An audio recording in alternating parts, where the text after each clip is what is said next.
നമസ്കാരം, welcome back to my channel. ഇന്ന് നമുക്ക് വെറൈറ്റി ആയിട്ടുള്ള ഒരു പ്രോട്ടീൻ ദോശ ഉണ്ടാക്കാം. പ്രോട്ടീൻ ദോശ എന്ന് പറയുമ്പം അതെന്താണെന്നൊരു ഡൗട്ട് തോന്നും. അതെന്താണെന്ന് മനസ്സിലാക്കുന്നതിനായിട്ട് നമുക്ക് വീഡിയോയിലേക്ക് പോകാം. പ്രോട്ടീൻ ദോശയ്ക്കായിട്ട് നമുക്ക് ആദ്യം ഒരു കപ്പ് റൈസ് എടുക്കാം. നിങ്ങൾക്ക് ഡയറക്റ്റ് ഇങ്ങനെയൊന്നും ചെയ്യേണ്ട കാര്യമില്ല. ഡയറക്റ്റ് നിങ്ങൾക്ക് ടെമ്പറിലോട്ട് ഇടാം. ഞാനൊരു ഷൂട്ടിന് വേണ്ടിയിട്ട് ഇങ്ങനെ എടുത്താണേ. അതിലേക്ക് അര കപ്പ് ഉഴുന്നിടാം. അതിലേക്ക് തന്നെ 1/4 കപ്പ് ചെറുപയർ ഇട്ട് കൊടുക്കാം. ഇതിലേക്ക് 1/4 കപ്പ് വറുത്ത നിലക്കടല സോൾട്ടി അല്ലാത്തത് ഇട്ട് കൊടുക്കാം. പിന്നെ 1/4 കപ്പ് വെളുത്ത എള്ള ഇട്ട് കൊടുക്കാം. നമ്മൾ ഉണ്ടാക്കുന്ന ദോശ നന്നായിട്ട് മുരിഞ്ഞു വരാൻ വേണ്ടിയിട്ട് ഇതിൽ 1 ടീസ്പൂൺ ഉലുവ ഇട്ട് കൊടുക്കണം.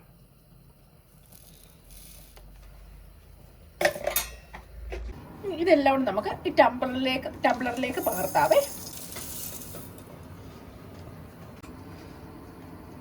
ഇതിലേക്ക് നമുക്ക് ആവശ്യത്തിന് വെള്ളം ഒഴിച്ച് ഒരു രാത്രിയിൽ ഇത് കുതിരാനായിട്ട് വെക്കാം. എന്നിട്ട് നാളെയാണ് ഇത് നമ്മൾ ദോശയാക്കുന്നത്. അപ്പം ഇന്ന് രാത്രി മുഴുവൻ ഇത് ഒരു ഓവർനൈറ്റ് അല്ലെങ്കിൽ 6 hours മിനിമം ഇത് കുതിരാനായിട്ട് ഇരിക്കട്ടെ. ഇപ്പം നമ്മൾ ഇത് ഒരു രാത്രി മുഴുവൻ കുതിരാനിട്ടു. ഇനി ഇത് കഴുകി വാരി നമുക്ക് മിക്സിയിൽ ജാറിലേക്കിട്ട് നന്നായിട്ട് അരച്ചെടുക്കാം. അത് ദോശമാവിൻ്റെ പരുവത്തിൽ അരച്ചെടുക്കാമേ.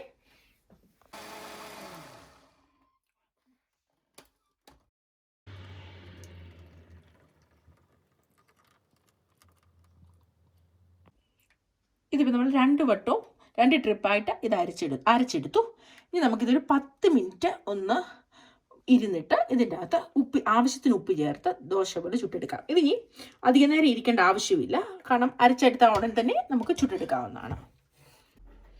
ഈ ബാറ്റർ ഒരു 10 മിനിറ്റ് ഇരുന്നു മിക്സിയിൽ അരച്ചിട്ട് ഇതിലേക്ക് ആവശ്യത്തിന് ഉപ്പ് ചേർത്ത് നമുക്ക് ഇളക്കി യോജിപ്പിച്ചിട്ട് നന്നായിട്ട് ഇളക്കി യോജിപ്പിക്കാം. അത് കഴിഞ്ഞിട്ട് നമുക്ക് ദോശ ചുട്ടെടുക്കുന്ന പോലെ ചുട്ടെടുക്കാമേ. അപ്പോൾ നമുക്ക് ആദ്യത്തേത് ഉണ്ടാക്കിയെടുക്കാം. ഫ്രൈ പാൻ നന്നായിട്ട് ചൂടായിട്ടുണ്ട്. ഇതിലേക്ക് നന്നായിട്ട് ഇളക്കി യോജിപ്പിച്ചിട്ട് ഈ ബാറ്ററിൽ 1 സ്പൂൺ ഒഴിച്ചു കൊടുത്ത് ഇനി ഇത് ദോശ ഇളക്കി യോജിപ്പിക്കുന്നത് പോലെ ഇളക്കി നമുക്കിത്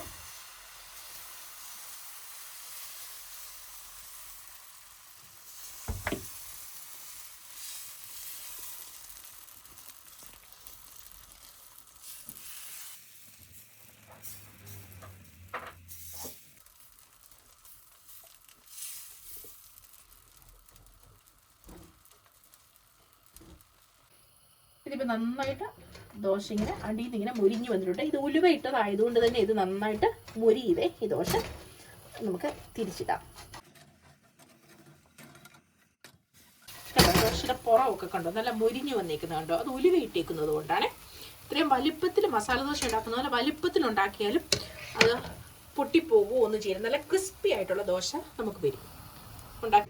ഇതിങ്ങനെ നല്ല മുരിഞ്ഞ് വന്നേക്കുന്നത് നമ്മൾ തലേദിവസം രാത്രി തന്നെ ഇതെല്ലാം കൂടെ ഇട്ടേക്കുന്നത് കൊണ്ടാണ്, കുതിരാനിട്ടിരുന്നത് കൊണ്ടാണ് ഇത് നല്ല മുരിഞ്ഞു വന്ന ഈ ദോശ. ഇതെടുക്കാം നമുക്ക്.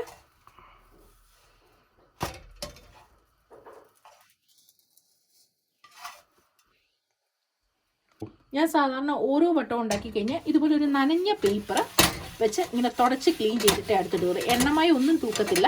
വെറും നനഞ്ഞ പേപ്പർ വെച്ച് ഇങ്ങനെ തുടച്ച് മാറ്റിയിട്ടാണ് അടുത്തത് ഉണ്ടാക്കുന്നത്.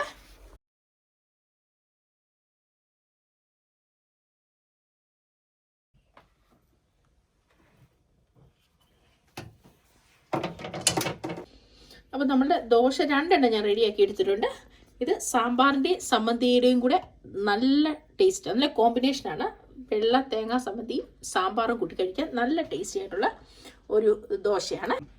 ഇത് എല്ലാ സീഡ്സും അരിയും ഉഴുന്നും ചെറുപയറും കടലയും എല്ലാം ഇട്ട് നിൽക്കുന്നതുകൊണ്ട് ഇത് ഹൈ റിച്ച് ഇൻ പ്രോട്ടീനാണ്. അതുകൊണ്ടാണ് ഇതിന് പ്രോട്ടീൻ ദോശ എന്ന് പേരിട്ടത് തന്നെ.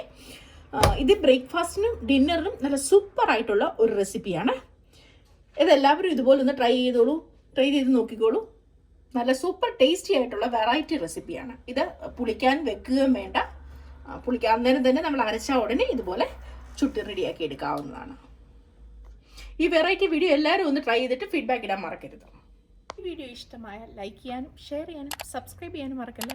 അപ്പം അതുപോലെ തന്നെ വെറൈറ്റി ഒരു പുതിയ വീഡിയോ ഞാൻ വീണ്ടും വരും. അതുവരെ stay healthy, stay happy, stay tune to my channel. Bye by.